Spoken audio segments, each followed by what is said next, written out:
करने वाले को भोजन नहीं करना चाहिए। ध्यान दीजिएगा, फलाहार करो, उसमें भी नमक का सेवन मत करो। प्रदोष व्रत में नमक का सेवन वर्जित होता है। कारण, क्या कारण होता है? उसका एक कारण माना गया है नमक की वर्जितता।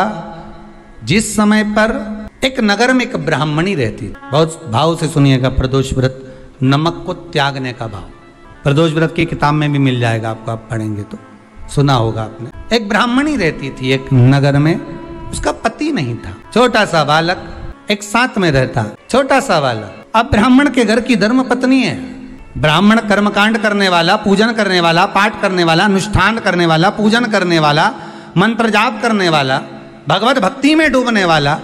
ब्राह्मण तो चले गया, ब्राह्मणी बच्चे के साथ रह रही, क्या करे, अकेली निवास कर रही है, अकेली रह रही है। और ब्राह्मणी बच्चे के साथ भ्रमण करती रहती, घूमती, कहीं कहीं दर दर जाकर कुछ भिक्षा को मांग कर लेकर आ जाती, और भिक्षा लाने के बाद में उस भिक्षा को जब लेकर आती तो अपने बच्चे को भी खिलाती और स्वयं भी उसका पान करती। एक दिन ब्राह्मणी भ्रमण करते करते प्रदोष काल के समय पर शिव मंदिर में प्रवेश करी, प्रदोष काल के समय, और शंकर मंदिर में जब प्रवेश करा, प्रदोष काल किसको कहते हैं? सूर्य अस्त हो रहा हो, रात्रि प्रवेश कर रही हो, दोनों का जब मिलन हो रहा हो वो प्रदोष काल कहलाता है। दोनों का जब मिलन हो, सूर्यास्त हो रहा हो, रात्रि अपना चरण बढ़ाने के लिए आगे बढ़ रही हो, और दोनों का जब मिलन हो रहा है वो प्रदोष काल है, वो प्रदोष का समय है।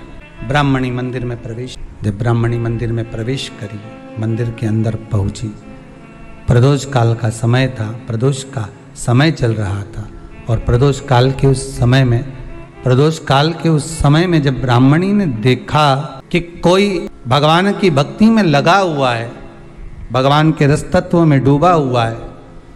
आज ब्राह्मणी के पास में कुछ पदार्थ नहीं है, अपने बच्चे का पेट भरने के लिए कोई सामग्री नहीं है, और कुछ आस लेके वो प्रवेश करिए, कुछ आस लेकर वो अंदर प्रवेश कर जाती है। कोई ऋषि की पत्नी, कोई ब्राह्मण जन की अर्धांगिनी उस प्रदोष के समय पर शंकर का अभिषेक पूजन कर रही थी, भगवान शिव की आराधना कर रही थी, भगवान की भक्ति में डूबी हुई थी। जब भगवान शिव की आराधना में डूबी हुई है, आराधना कर रही है, ये कुछ पाने के लिए चली गई, ये कुछ पाने के लिए गई, और इसके मन में आया कि मैं कुछ, मुझे भोजन का कोई पदार्थ मिल जावे, मुझे कुछ भोजन मिल जावे, और जब मुझे भोजन मिल जाएगा तब मैं जो पाऊंगी अपने बच्चे को भी पाऊंगी।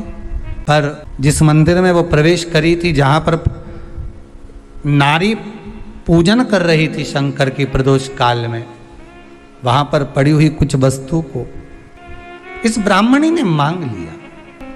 मेरे बालक को बहुत भूख लगी है, मेरा बच्चा बड़ा भूखा है, इसके भोजन के लिए थोड़ी सी सामग्री दे दीजिए, इसके भोजन के लिए थोड़ा सा कुछ रस तत्व दे दीजिए। उसने उठाया थोड़ा सा पदार्थ, कुछ जो उसके पास में था वो दिया।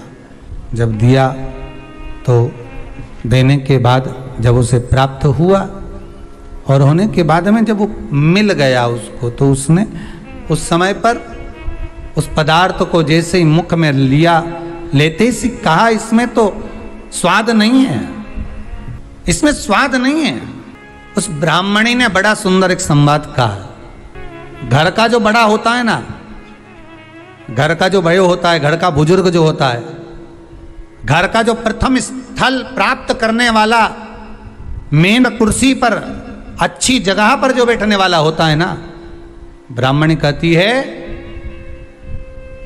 वो कभी किसी वस्तु में ऐब नहीं देखता, मिनक नहीं निकालता।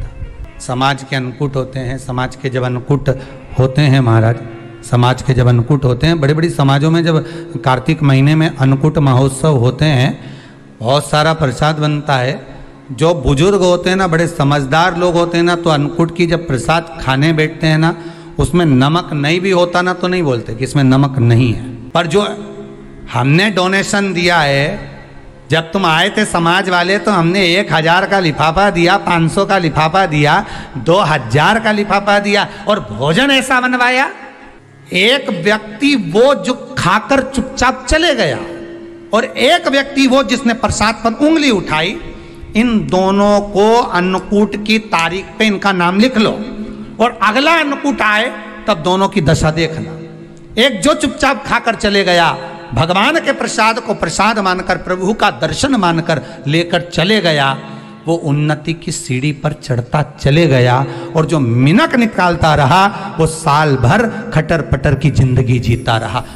भगवान के प्रसाद में कभी भी ध्यान रखिएगा, भगवान के प्रसाद के अंतर्गत स्वाद की कोई मूलता नहीं होती। भगवान का प्रसाद स्वयं स्वाद है। भगवान के प्रसाद में नमक नहीं देखना, मिर्ची नहीं देखना, भगवान